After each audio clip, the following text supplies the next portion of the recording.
পবিত্র কালামুল্লাহ শরীফের মধ্যে 114টি সূরার মধ্যে 85তম যে সূরা, সেই সূরার নাম হলো সূরাতুল বুরুজ। সূরাতুল বুরুজ। ওয়ালাউ কুনতুম ফি বুরুজিম মুশাইয়াদা, আল্লাহ রাব্বুল আলামিন বুরুজ এই শব্দটা বিভিন্ন জায়গায় বর্ণনা করেছেন। বুরুজ মানে হলো আসমানের অনেক গভীরতম জায়গা, অথবা ওই তারকারাজি যেই স্টার তারকা আমরা দেখতে পাই তাদেরকে বুরুজ বলা হয়। এই সূরার নাম হলো সূরাতুল বুরুজ। কি সূরা? আমি যা বলবো মুখস্থ করে দেবো আজকে, মুখস্থ করবেন তো ইনশাআল্লাহ। সূরাতুল বুরুজ, সিরিয়াল নাম্বার 85। এই সূরার অত্যন্ত গুরুত্ব রয়েছে, আল্লাহ রাব্বুল আলামিনের কাছেই গুরুত্ব রয়েছে বিধায় রব্বুল আলামিন এই সূরা আমাদের সামনে দেওয়ার পূর্বে 4টি কসম খেয়েছেন। বলুন তো, সারা দুনিয়ার মানুষ একদিকে একটা কথা বলে, সারা দুনিয়ার মানুষ একদিকে একটা কথা বলে, আর রব্বুল আলামিন তার বিপরীত দিকে বলে। তাহলে কোনটা সঠিক? আল্লাহ তাআলার কথা সঠিক। আল্লাহ যদি নরমাল কোনো কথা বলে, সারা দুনিয়ার মানুষ যদি কসম খেয়ে বলে, সারা দুনিয়ার মানুষের কথার কোনো দাম হবে না, আল্লাহ পাকের কথারই দাম হবে। ঠিক কিনা বলে? সেই জায়গায় রব্বুল আলামিন নরমাল একটি কথা যদি হতো তাহলে সরাসরি বলে দিতেন, কিন্তু আল্লাহ রাব্বুল আলামিন এই সূরার মধ্যে যেই কথাটি বলতে চান, এই কথা বলার আগে 4বার কসম খেয়ে এই কথা বুঝাইতেছেন, আমি যেই সামনে কথাটা বলবো এটা কোনো নরমাল কথা নয়, অত্যন্ত অত্যন্ত গুরুত্বপূর্ণ কথা। মা যদি কোনো কথা অন্য কাউকে সত্যায়ন করতে চায় আর সে যদি সেটা বিশ্বাস করতে না চায়, সেক্ষেত্রে মা সন্তানের মাথার উপর হাত বুলায় বলে, এই যে আমি আমার সন্তানের মাথার কসম খেয়ে বলছি এইটা এমন। ঠিক কিনা বলেন?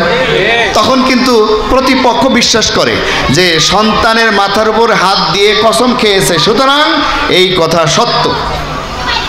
ব্যবসায়ী যদি কোনো মানুষকে কোনো কথা বিশ্বাস করাইতে চায়, সে নর্মালভাবে যদি বিশ্বাস না করে, এই ব্যবসায়ী ব্যক্তি তার যে ক্যাশ বাক্স আছে সেই ক্যাশ বাক্স ছোঁয়া দিয়ে বলে, ভাইজান ভাইজান আমি এই আমার ক্যাশ বাক্সকে টাচ করে কসম খেয়ে বলছি কথাটা এমন হবে।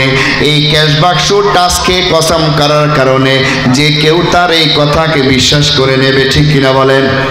আল্লাহ রাব্বুল আলামিন দুনিয়ার মানুষের আদত অনুযায়ী দুনিয়ার মানুষকে সহজভাবে বোঝানোর ক্ষেত্রে 4টি কসম খেয়ে এই কথা বোঝাইতে চাইতেছেন। এই সামনে যেই বিষয়বস্তুটা রয়েছে এটা অত্যন্ত গুরুত্বপূর্ণ কথা। কয়টা কসম খেয়েছেন? 4টি। আমি এই সূরার আহমিয়ত তুলে ধরছি, এখন বিষয়বস্তু পরে আসবো। এই সূরার গুরুত্বটা কেমন দেখেন। আল্লাহ রাব্বুল আলামিন এই যে কোরআনে কারীম আমাদেরকে দিয়েছেন, এই কোরআনে কারীম কয় পারা? সবাই বলেন আরো আস্তে। কয় পারা? 30 পারা। এই সূরাটি সর্বশেষ পারা, যেই 30 নম্বর পারা, সেই পারার মধ্যে আল্লাহ রাব্বুল আলামিন এই সূরাটা দিয়েছেন। আলহামদুলিল্লাহ বলেন। কোরআনে কারীম নাজিল হয়েছে 2টি শহরে। বলুন তো কি কি? একটা হলো মক্কা মুকাররমা, আর একটা হলো কি? মদিনাতুল মুনাওয়ারা। মারহাবা। কোরআনে কারীম 2টি শহরে অবতীর্ণ হয়েছে।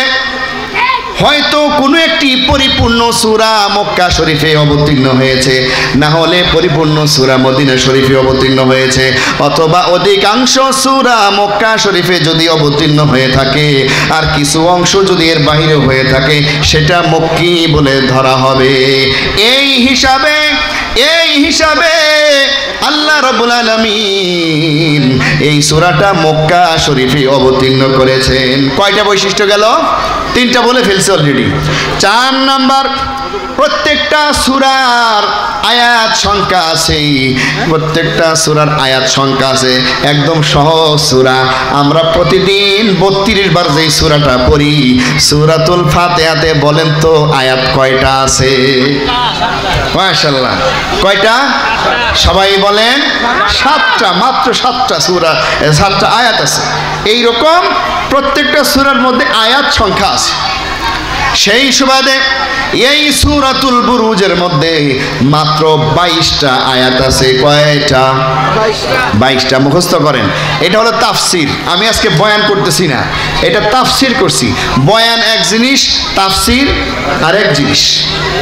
যতটুকু বললে আপনাদের বুঝে আসবে, সুন্দরভাবে বুঝবেন, ততটুকুই তুলে ধরবো।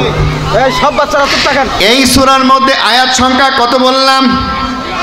22টা। এই সূরার মধ্যে কিছু শব্দ আছে, যেমন ওয়াসামা, জাত, আল বুরুজ, ওয়াল ইয়াউম, আল মাউউদ, ওয়াশাহিদ, ওয়াল মাশহুদ। এই যে আমি ভেঙে ভেঙে বললাম, এগুলো প্রত্যেকটা শব্দ। প্রত্যেকটা কি? ইংরেজিতে এটার কি বলা হবে? ওয়ার্ড, তাই না? এই সূরার মধ্যে 109টি শব্দ রয়েছে। কত? 109টি। আমার সাথে যদি কথা বলেন তাহলে শয়তান আপনাদেরকে ওয়াসওয়াসা দিতে পারবে না। আলহামদুলিল্লাহ বলেন। আর যদি আমার সাথে জবানে জবানে কথা না বলেন তাহলে শয়তান আপনার মনের মধ্যে এমনি একটা কথা স্মরণ করে দিবে, পাশে যে আছে তাকে ফুরুত করে একটা কথা বলে ফেলবেন। এই এরকম হয়েছে না, এরকম। ভাইরা কথা বলবেন না। এই যে ভাই, আপনারা ব্যবসা করতে আছেন নাকি? একটু অস্তা শুনেন, কথা বলে সমস্যা হয়, কানে চলে আসে। তাহলে এই সূরার শব্দ কয়টা? 109টি। আলহামদুলিল্লাহ। এই সূরার মধ্যে অক্ষর আছে 438টি। কয়টি অক্ষর? 438টি। ওয়াসসামাই যাতিল বুরুজ। প্রত্যেকটা অক্ষর যদি গণনা করা হয় 138টি হবে। প্রত্যেকটা সূরার একটা করে নাম আছে। একদম কোরআন শরীফের সবচেয়ে প্রথম যেই সূরা, সেই সূরার নাম হলো আল ফাতিহা। 2 নম্বর সূরার নাম হলো বাকারা। 3 নম্বর সূরার নাম হলো আল ইমরান। 4 নম্বর সূরার নাম হলো সূরাতুন নিসা। 5 নম্বর সূরার নাম হলো সূরাতুল মায়েদা, সূরাতুল আনআম, সূরাতুল আরাফ। এইভাবে বলতে 85 নম্বর সিরিয়াল গিয়া সূরাতুল বুরুজ। প্রত্যেকটা সূরার একটা করে নাম রয়েছে। 85 নম্বর যেই সূরা, এই সূরার নাম হলো সূরাতুল, সবাই বলেন সূরাতুল বুরুজ। আরেকটি সৌভাগ্য হলো এই সূরার প্রত্যেকটা সূরার ভিতরেই সূরার নামটা থাকবে এমনটি নয়। যেমন ধরুন সবচেয়ে ছোট সূরার বড় সূরা, সূরাতুল ইখলাস। সূরাতুল কি? পারেন সবাই তো? পড়েন দেখি। ইন্না আতাইনাকাল হাসা। এটা কি ইখলাস? কেউ অনেকে তো বলেই ফেলছেন আমার সাথে। আমি একটু টেস্ট করলাম, মনটা এখানে না কোথায়? এখানে আছে। নারায়ে তাকবীর। সবচেয়ে বড় কে? আল্লাহ। তাহলে সূরা ইখলাস কি বলেন দেখি সবাই, জোরে জোরে বলেন। কুল হুয়াল্লাহু আহাদ আল্লাহুস সামাদ লাম ইয়ালিদ ওয়া লাম ইউলাদ ওয়া লাম ইয়াকুল লাহু কুফুয়ান আহাদ। এই যে পড়লাম, এই পড়ার মধ্যে সূরাতুল ইখলাস, ইখলাস এই শব্দটা কি আছে? নাই। তাইলে প্রত্যেক সূরার মধ্যে ওই সূরার নাম থাকবে, এটা কোনো কি নয়, বিষয় নয়। কিন্তু এই সূরাতুল বুরুজ 22টি আয়াতের প্রথম যে আয়াত, এই আয়াতের মধ্যেই সূরার নাম রয়েছে। মারহাবা বলেন, মারহাবা। আল্লাহু আকবার। তাহলে এই সূরার মধ্যে সূরার নামটাও কি একেবারে মওজুদ হয়ে রয়েছে। এরপরে এই সূরার আরেকটা গুরুত্বপূর্ণ বিষয়, সেটি হলো এই সূরার মধ্যে আল্লাহ রাব্বুল আলামিন যেই বিষয়বস্তুর আলোচনা করেছে সেইখান থেকে বুঝে আসে জালেম যারা, তাদের শেষ পরিণতি কি হতে পারে সেটা এখানে তুলে ধরেছে। আল্লাহু আকবার বলেন। জালেমের পরিণতি ভালো না খারাপ? শুধু খারাপ বললে চলবে না, জঘন্য খারাপ। এর চাইতে বেশি আর খারাপের আশা করা যায় না। দুনিয়ার মধ্যে সবচাইতে লাঞ্ছনা গঞ্জনা অপদস্থ সব কিছু জালেমের কপালে জুটে যায়, ঠিক কিনা বলেন? জালেম জালেম সেই পৃথিবীর শুরু থেকে এ পর্যন্ত জালিমদের অবস্থান ছিল, তাদের শেষ ফলও আমরা কিন্তু জানি। আমি আমাদের দেশের প্রেক্ষাপট বলতে যাব না, অনেকে মন খারাপ করবে, কিন্তু আমরা যদি একটু আগে যাই, এই সূরার প্রেক্ষাপট মক্কা শরীফে অবতীর্ণ হয়েছে। কেন? ওই সময়ে রসুলের উপরে অত্যন্ত জুলুম হচ্ছিল, সাহাবা আজমাইনের উপরে অত্যন্ত জুলুম হইতেছিল। আল্লাহ রসুলের কলিজার টুকরা মেয়ে ফাতেমা রাদিয়াল্লাহু তাআলা আনহা, উনি ছোট, একদম ছোট, 7-8 বছরের বাচ্চা। এই মা ফাতেমা বর্ণনা করেছেন আল্লাহ রসুল সাল্লাল্লাহু আলাইহি ওয়াসাল্লাম হাতিমে কাবার মধ্যে রব্বুল আলামিনের ওয়াস্তে নামাজে দণ্ডায়মান হয়েছেন। কাফের মুশরিক আবু জেহেল উতবা সাইবারা পরামর্শ করে সিদ্ধান্ত নিল, তারা বলতেছে মুহাম্মদ যখন সিজদাতে লুটিয়ে পড়বে, জমিনের মধ্যে মাথাকে ঠেকিয়ে দিবে, তোমাদের মধ্যে কে আসো উটের বিশাল বড় একটা নারী ভুঁড়ি তার কল্লার উপরে তুলাইয়া দিবে। নাউজুবিল্লাহ বলেন। গরুর ভুঁড়িটা কি ছোট না বড়? আমাদের সামনেই তো গরু জব করা হয়, অনেক বড়, এর ভিতরে মাল মশলা যা আছে এটা সব বিশাল ভারী, ঠিক কিনা? মা ফাতেমা বলে আব্বা জান যখন সিজদার মধ্যে চলে গেছে, তখন আবু জেহেলের সাঙ্গপাঙ্গরা 3-4 জন মিলায়া উটের একটা বিশাল বড় ভুঁড়ি টেনে হেঁচড়ে নিয়ে আমার আব্বা জানের মাথার উপরে তুলে দিচ্ছে। উদ্দেশ্য হলো যেন আল্লাহর পেয়ারা নবী সাল্লাল্লাহু আলাইহি ওয়াসাল্লাম দম আটকে ওখানেই মারা যায়। তাদের উদ্দেশ্য হলো আল্লাহ রসুলকে মেরে ফেলা। আল্লাহ রসুলকে মেরে ফেলার উদ্দেশ্যে উটের বিশাল বড় ভারী একটা ভুঁড়ি রসুলের মাথার উপর তুলে দিয়েছে। মা ফাতেমা শিশু, তখন সে দূর থেকে এটা দেখেছে, দেখার সাথে সাথে দৌড়ায় কাছে গেছে, আল্লাহ রসুলের কাছে গিয়ে দেখতেছেন আল্লাহ রসুল সাল্লাল্লাহু আলাইহি ওয়াসাল্লাম ভুঁড়ির নিচে পড়ে অত্যন্ত কষ্ট করে নিঃশ্বাস তুলতেছেন, অনেক কষ্ট করতেছেন, সরানোর জন্য কিন্তু পারতেছেন না। কারণ হলো উল্টা দিক থেকে যেহেতু ঢেকে দেওয়া হয়েছে, হাতটাও লড়াইতে পারতেছেন না। মা ফাতেমা ছোট্ট মানুষ, চিল্লা চিল্লি করে ডাকাডাকি করে বলে, কে কোথায় আছো গো, তোমরা দৌড়ে আসো, আমার বাবাকে বাঁচাও। মুশরিক আর কাফেররা আমার বাবাকে মেরে ফেলে, আমি একা একা সরাইতে পারি না, তোমরা একটু আমাকে সাহায্য করো, আমার বাবাকে নারী বুড়ির নিচ থেকে একটু উদ্ধার করো। চিল্লা চিল্লি করতে করতে এক পর্যায়ে নিজে অনেক কষ্ট করতে করতে কোনো রকম একটা সাইড করতে পারে। আল্লাহ রসুল সাল্লাল্লাহু আলাইহি ওয়াসাল্লাম এই ভুঁড়ির ভারত নিচ থেকে নিষ্কৃতি পেয়ে আসে। আলহামদুলিল্লাহ, তু কুজাও সুন্নতে আহমদ কুজা, তু কুজাও সুন্নতে আহমদ কুজা, বা মোহাম্মদ কাইশাওয়াদ নিসবত তোরা, বা মোহাম্মদ কাইশাওয়াদ নিসবত তোরা। জালেম তখনও ছিল, জুলুমের মাত্রা যখন বেড়ে যায়, জুলুমের কার্যকলাপ যখন সীমা ছাড়িয়ে যায়, আল্লাহ রাব্বুল আলামিন তখন রশিটা এমন ভাবে টান দেন, জালেমদের শেষ পরিণতি অত্যন্ত ভয়ানক পর্যায়ে পৌঁছায়া যায়, ঠিক কিনা বলে? জালেম যুগে যুগে ছিল, এখনো আছে, কিয়ামত পর্যন্ত থাকবে। কিন্তু মুমিন মুসলমান যারা রয়েছে তাদেরকে সতর্ক করে দেওয়ার জন্য রব্বুল আলামিন এই সূরার বিষয়বস্তুর মধ্যে এগুলো নিয়ে এসেছে। আল্লাহ রব্বুল আলামিন যেন আমাদেরকে সবক শিখাইতে চায়। ও আমার বান্দা, ও আমার বান্দিরা রে, অতীতের জালেমদের পরিণতির দিকে তোমরা একটু চায়া দেখো তাদের পরিণতি কত খারাপ হয়েছিল। তোমরা এই জুলুমের কাছ থেকে নিজেদেরকে গোটায়া নিয়ে আসো। রাজি আছি না নাই? সবাই রাজি আছি ইনশাআল্লাহ?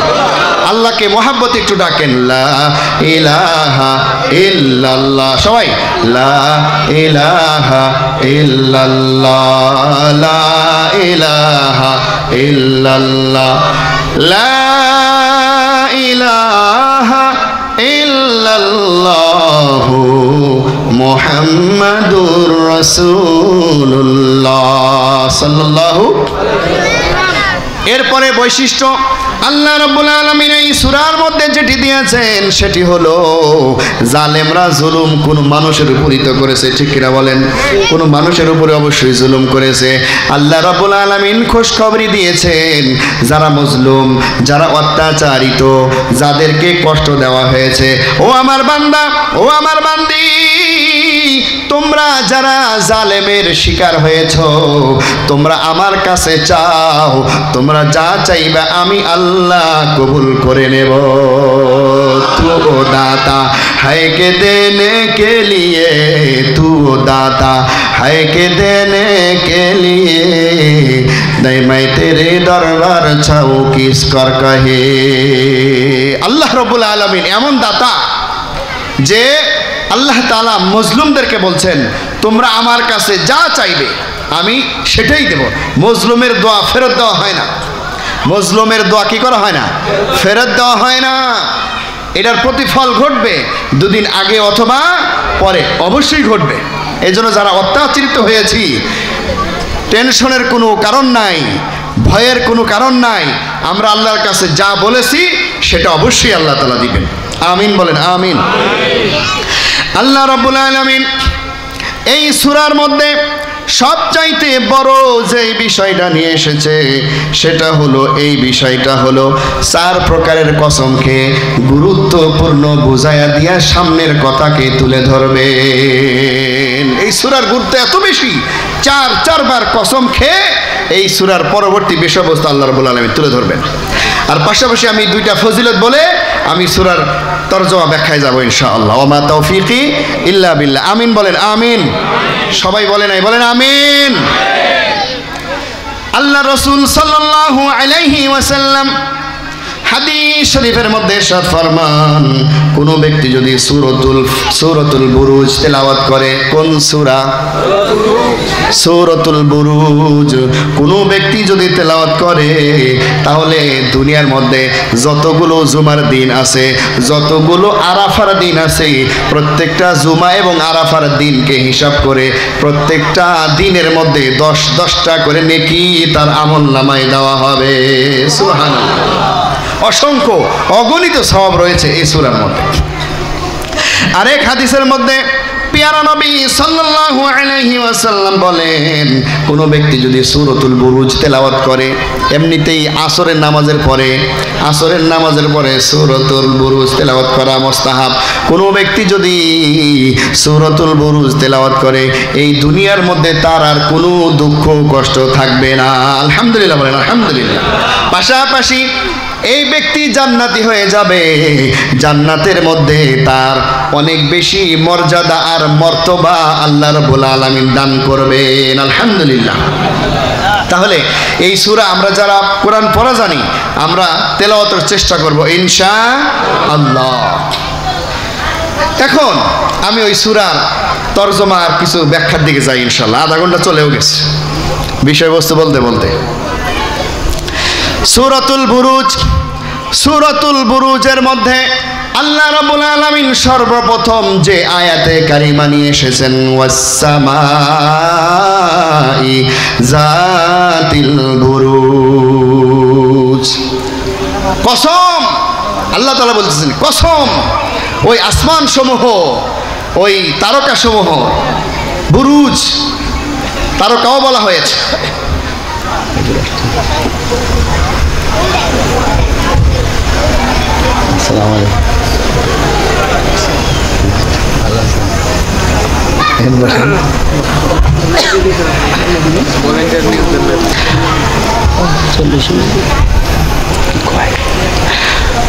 আসসালামু ওয়াল ইয়াউমিল মাউউদ।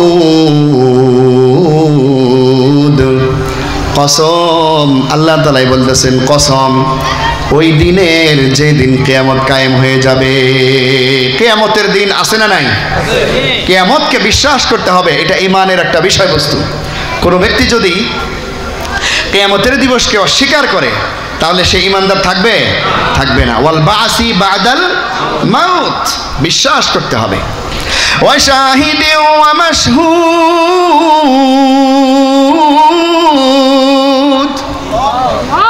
কসম ওই সাক্ষ্যদাতার, ওয়া শাহিদ সাক্ষ্যদাতার, ওয়া মাশহুদ যে বিষয়ের সাক্ষ্য দেওয়া হয়েছে। আরেক বর্ণনায় এসেছে কসম জুমার, কসম আরাফা দিবসের, জুমা এবং আরাফা দিবসের কসম। অশাহিদ শাব্দিক তর্জমা ধরলে সাক্ষ্যদাতাই হয়। তাইলে সাক্ষ্য, সাক্ষীদাতা বা সাক্ষ্য এটা আল্লাহর কাছে অত্যন্ত গুরুত্বপূর্ণ, ঠিক না বেটি? না হলে কিন্তু এখানে নিয়ে আসতো না। আর আমাদের জন্য গুরুত্বপূর্ণ। আদালতে আপনি যদি এমনি একটা কথা বলেন ওটা গ্রহণযোগ্য হবে যতক্ষণ সাক্ষ্য প্রমাণ উপস্থিত না হয়। শুধু তাই নয়, আমরা এখানে যারা বসে আছি অনেকেই বিবাহিত আছি না নাই? কে কে বিয়ে করছেন দেখে হাত উঠান। মাশাআল্লাহ, আল্লাহ তাআলা সকলের সংসারে শান্তি দান করুক, বলেন আমিন। আরো জোরে বলেন আমিন। বিয়ার ক্ষেত্রে সাক্ষীর দরকার আছে না নাই? সাক্ষী, দুইজন সাক্ষী লাগবেই। সাক্ষী ছাড়া কিন্তু কোনো বিবাহ শুদ্ধ হয় না।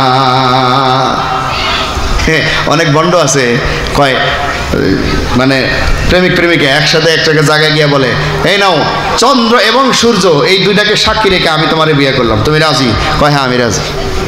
বিয়ে হবে? চন্দ্র আর সূর্যকে সাক্ষী রেখে বিয়ে করলে বিয়ে হবে? ওরা তো সাক্ষী দেওয়ার উপযুক্ত না। দুই নম্বর কথা, দুজন সাক্ষী লাগে। হয়তো ওরা দিনে বলতেছে নয় রাতে বলতেছে। দিনে বললে সূর্য থাকবে, এই চন্দ্র থাকবে না। রাতে বললে চন্দ্র থাকবে, সূর্য থাকবে না। কোনো দিক থেকেই মিলবে না। চন্দ্র সূর্য, আকাশ বাতাস, এই গাছপালা তরুলতা সাক্ষী রেখে বিয়ে করলে হবে? বিয়ে করার শর্ত হলো দুজন সাক্ষীর উপস্থিতি থাকতে হবে। বিদেশে বসে মোবাইলেও যদি বিয়ে করে বিয়ে হবে না।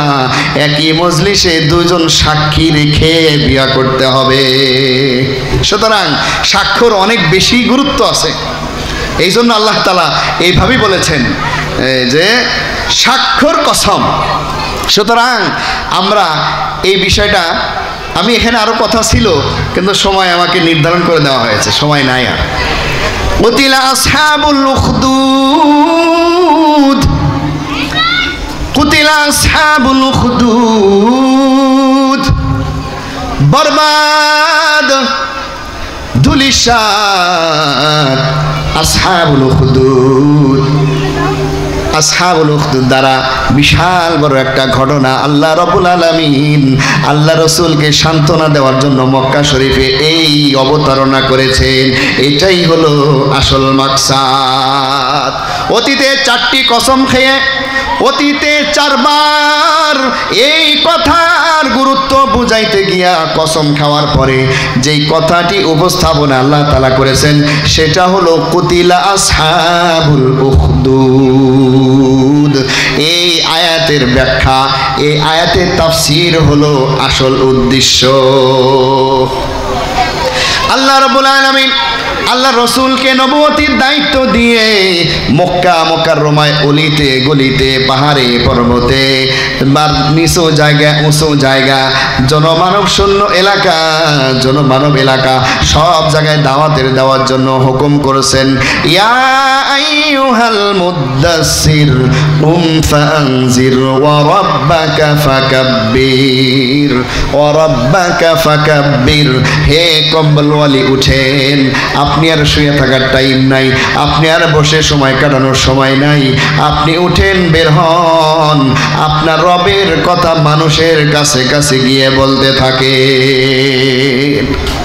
রবের দাওয়াত দেন, মানুষের কাছে যান। যখন মানুষের কাছে গেছে মানুষেরা আল্লাহ রসুলকে অপমান লাঞ্ছনা গঞ্চনার শিকার করেছে, অনেক ধরনের কষ্ট দিয়েছে। ওইটা ভিন্ন একটা লাইন, আমি বলতে গেলে আজকে এই মাকসাদ অর্জন হবে না। যখন সব দিক থেকে জুলুমের মাত্রা একেবারেই বেড়ে গেল, অনেক বেশি জুলুমের শিকার হইল। আল্লাহ রসুল তো মানুষ, মহামানব, যার কারণে মনের মধ্যে একটু কষ্ট পাইলেন, মন মানসিকভাবে একটু ছোট হয়ে গেল। আল্লাহ রসুলকে খুশি করার জন্য, আল্লাহ রসুলকে অভিজ্ঞতা দেওয়ার জন্য আল্লাহ রাব্বুল আলামিন কুতিলা আসহাবুল উখদুদ এই ঘটনা আল্লাহ তাআলা রসুলকে শোনাইলেন। মুসলিম শরীফের মধ্যে সহিহ হাদিস, এই আয়াতের বিশাল ব্যাখ্যার হাদিস এসেছে। ওই জায়গায় আল্লাহ রসুল বর্ণনা করেছেন, সাহাবী বর্ণনা করেছেন।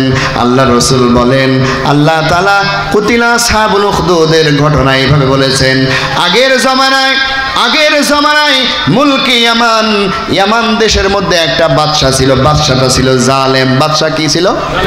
জালেম। অনেক বেশি অত্যাচার করত, মানুষের উপরে অনেক বেশি ক্ষমতা খাটাইতো, মানুষের উপরে অনেক বেশি ক্ষমতা দেখাইতো, দাপট দেখাইতো। কোনো মানুষ তার বিরুদ্ধে কথা বলতে পারত না। এইরকম জালেম বর্তমানে আর নাই। আছে? ছিল, এখন আসেনি? অতীতেও ছিল, 1 বছর আগেও ছিল এরকম জালেমের পরিণতি কি আমি একটু আগে বলেছি। আল্লাহ তাআলা বলেন, জালেম বাদশা মানুষকে তার বিরুদ্ধে কথা বলতে দিত না। যে কথা বলতো তাকে 14 শেখে ঢুকাইতো, যে কথা বলতো তাকে পাহাড়ের উপর থেকে ফেলে দিয়ে মেরে ফেলতো। বর্তমান জালেমরা যে নাকি তার কথা বলতো তাকে নিয়ে আয়না ঘরে ঢুকাইতো। ঠিক কিনা বলে? জালেমরা এরকমই করে। তার ক্ষমতাকে টিকা রাখার জন্য মানুষকে দমন পীড়ন এই ব্যবস্থা গ্রহণ করে। আল্লাহ রাসূল বলেন, সেই জমানার জালেম বাদশা জুলুম করতে করতে তার তখ্ত তাওস আরো বেশি মজবুত করার লক্ষ্যে মানুষের উপরে জুলুমের মাত্রা বাড়াইয়া দিল। এক পর্যায়ে মানুষের সামনে বলতেছে, আনা রাব্বুকুমুল আ'লা, আমি তোমাদের রব। নাউজুবিল্লাহ বলেন। সবাই বলছেন নাউজুবিল্লাহ? সবাই বলে নাই, মুখ বন্ধ দেখি অনেকে। নাউজুবিল্লাহ। আনা রাব্বুকুমুল আ'লা এই শব্দটা মূলত বলেছে কেনা? ফেরাউন। আমি এর সাথে মিলিয়ে দিলাম আর কি। এই জালেম বাদশা বলতেছে, আমি তোমাদের রব, আমি তোমাদের আল্লাহ, আমি তোমাদের সৃষ্টিকর্তা, আমাকে তোমরা সেজদা করবে, আমাকে তোমরা পূজা করবে। কিন্তু ওই জায়গায় বলেছি, এ হলো জালেম, এর বিরোধী কোনো কথা বলা যায় না, বললেই ফাঁসি হয়ে যায়। এ বলে দিল আমি আল্লাহ। আচ্ছা, এই ক্ষমতা ধরে রাখার জন্য ওই জমানার মধ্যে জাদুকরদের সে সাথে রাখত। বাদশাহ যারা ছিল তার সাঙ্গ পাঙ্গ হিসাবে জাদুকর রাখত। বর্তমান জামানায় colonel, RAB, police, DGFI, CFC আরো যত ধরনের গোয়েন্দা আছে তাদেরকে সাথে রাখার সুযোগ আছিল কিনা বলেন? বর্তমান জামানায় এগুলো এসএসএফ, কিন্তু ওই জমানায় ছিল জাদুকর। যে কেউ বেশি কথা বলতো জাদুকরে বলতো আরে সাইজ করে দিত। আর এখন তার বিরুদ্ধে কিছু বললে আরে ধুকে নিয়ে যাও আয়না ঘরে, শেষ করে দাও, কেন আমার বিরুদ্ধে কথা বলবে? তো যাই হোক, সে একজন জাদুকরকে সাথে রাখতো বাদশাহ। এই জাদুকর বয়স্ক হয়ে গেল। বয়স্ক জাদুকর বাদশাকে বলে, বাদশা নামদার, আমি আপনাকে ক্ষমতায় টিকায় রেখেছি, আমি তো বৃদ্ধ হয়ে যাচ্ছি, আমার শক্তি সামর্থ্য ধীরে ধীরে নুবজ হয়ে পড়েছে, আর কিছুদিন গেলে আমি হয়তো মারা যাব, কিন্তু আমার এই খেলাফতের দায়িত্ব একজনকে তো দিতে হবে। সুতরাং হৃষ্টপুষ্ট শক্তিশালী মেধাবী একটি যুবক আমাকে দাও, আমি যেন আমার জাদুবিদ্যা তাকে শিখায়া যাইতে পারি। বাদশাহ এই কথা শুনে বলে, ঠিকই তো বলছো, তুমি চলে গেলে তো আমার তখতে তাওস তসনাস হয়ে যাবে, সুতরাং তোমার কাছে আমি অবশ্যই যুবক দেব।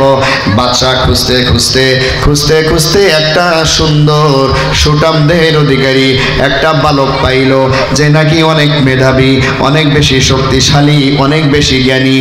এই যুবককে বাদশাহ বলল, আমার খাজানার পাশে যে আরামগাহে আছে ওইখানের মধ্যে একটা জাদুঘর আছে, তুমি কালকে থেকে তার কাছে গিয়ে জাদুবিদ্যা অর্জন করবে, তুমি ওইখান থেকে জাদুবিদ্যা অর্জন করে শেষ হলে তুমি আমার সরকারি জাদুকর হিসেবে থাকবে। যুবক রাজি হয়ে গেল, যুবকের বাড়ি এখান থেকে একটু দূরে। যুবকের বাড়ি থেকে এই জাদুকর আসা যাওয়ার পথের মাঝখানে আর একটা ওই জমানার যেই নবী ছিলেন নবীর অনুসারী একজন আলেমের বাড়িও আছে। যুবক যখন বাড়ি থেকে সেই পাদ্রীর কাছ দিয়ে যায়, সেই জাদুকরের কাছে যায়, পাদ্রীর বাড়ির কাছ দিয়ে যায়, একদিন পাদ্রীর সাথে দেখা হয়। পাদ্রী এই যুবককে বলে, তুমি ওখানে গিয়ে কি করো? বলে, আমি জাদুবিদ্যা শিখি। বাদশাহ আমাকে ওইখানে জাদুবিদ্যা শেখার জন্য বলেছেন। ওই ব্যক্তি মারা গেলে আমি যেন বাদশার ক্ষমতা তখতে তাওজ ধরে রাখি, ঠিক রাখি, এই কারণে আমাকে জাদুবিদ্যা শিক্ষার জন্য বলা হয়েছে। ওই পাদ্রী আলেম বলে, তুমি তো ভুল জিনিস শিখতেছো, আমি তোমাকে এমন কথা শিখাবো যেই কথার শক্তি এই দুনিয়ার কোনো মানুষের মাঝে নাই। আল্লাহু আকবার বলে। এই বালক তখন বলে, কি কথা সেটা কি কথা? তখন বলে, তুমি পড়ো লা ইলাহা ইল্লাল্লাহ, লা ইলাহা ইল্লাল্লাহ, লা ইলাহা ইল্লাল্লাহ, ঈসা রূহুল্লাহ। লা ইলাহা ইল্লাল্লাহ, আল্লাহ ছাড়া আর কোনো প্রভু নাই, রব নাই, মাবুদ নাই, আল্লাহ নাই। আল্লাহ একজন, ওয়াহদাহু লা শারীকা লাহ। এই কথার তুমি সাক্ষ্য দাও। এই কথার যে ওজন, এই কথার যে শক্তি, দুনিয়ার কোনো শক্তি তার সাথে পারে না। ঠিক কিনা বলেন? আল্লাহ রসুল বলেন, 7 তারা আসমান, 7 তবকা জমিন যদি এক পাল্লায় রাখা হয়, আর লা ইলাহা ইল্লাল্লাহ এই কালেমা যদি লিখে একটা কাগজে লিখে আরেক পাল্লার মধ্যে রাখা হয়, এই কালেমার পাল্লাই ভারী হয়ে যাবে। কাদেরে কুদরতদারি বরকামাল, কাদেরে কুদরতদারি বরকামাল, আনতা রব্বি আনতা হাসবি জিল জালাল। আল্লাহু আকবার বলেন। এই কথা, এই কালেমা, মহাশক্তির কথাটি এই আলেমের কাছে বালকটা শিক্ষা নিল। শিক্ষা নেওয়ার পর্যায়ে তার ভালো লেগে যায়। প্রতিদিন এই আলেমের কাছে আসা যাওয়া শুরু করলো এই যুবকের মজা লেগেছে। এই কথা পড়ে তার দিলের মধ্যে শান্তি লেগেছে। আমরাও যদি কালেমাকে ইখলাসের সাথে পড়ি, মজা লাগবে কি লাগবে না? হ্যাঁ, ইখলাসের সাথে কালেমা পড়বো ইনশাআল্লাহ। হাদিস শরীফের মধ্যে এসেছে, এই পাদ্রীর থেকে ওই জাদুকরের কাছে যাইতে কিছু সময় লেগে যায়। জাদুকর জিজ্ঞেস করে, তোমার আসতে এত দেরি হয় কেন? সে চুপচাপ থাকে, কিছু বলে না। পরের দিন ওই আলেমের কাছে বলে, আলেম সাহেব, আমি বাড়ি থেকে যাওয়ার মাঝখানে আপনার সাথে দেখা করে যাই, একটু দেরি হয়ে যায়। ওই ব্যক্তি তো আমাকে জবাবদিহির মধ্যে নিয়ে আসে, আমি কি বলবো? সে বলে, বলবা বাড়ি থেকে বের হয়ে আসতে আসতে একটু দেরি হয়ে যায়, একটু কৌশলে উত্তর দিবা, আমার কাছে যে আসো এই কথাটা যেন না জানে। কারণ হলো, সব কথা সব সময় জোরে বলা যায় না। কোনো কথা আস্তেও বলতে হয়, আর কোনো সময় কিছু কথা আছে এগুলো জোরেও বলতে হয়। ওইটা সময় মতো বলবো, এই তাফসীরের মধ্যে আসবে ইনশাআল্লাহ। কোনো বিষয়ের কথাগুলো জোরে বলতে হয়, সবার সামনে বলতে হয়, চিল্লায়ে বলতে হয়। আল্লাহু আকবার বলেন। আল্লাহু আকবার যত জোরে বলবেন, শয়তান তত বেশি দূরে যাবে। তাহলে শয়তান কাছে রাখবেন না দূরে পাঠাইবেন? আল্লাহু আকবার বলেন। লিল্লাহি তাকবীর। কোরআন হাদিস যেখানে, আলেম ওলামা যেখানে, শয়তান আছে যেখানে, নাকি আছেন সেখানে? আচ্ছা, আপনারা শয়তানের কাছে যাবেন না। শয়তান যদি আপনাদের কাছে আসে তাহলে কি করবেন? আল্লাহু আকবার বলে তাকে এখান থেকে ভাগায় দিবেন। আল্লাহু আকবার। আল্লাহু আকবারের ধ্বনি শুনলে শয়তানের কাছে থাকতে পারে না। এই বালক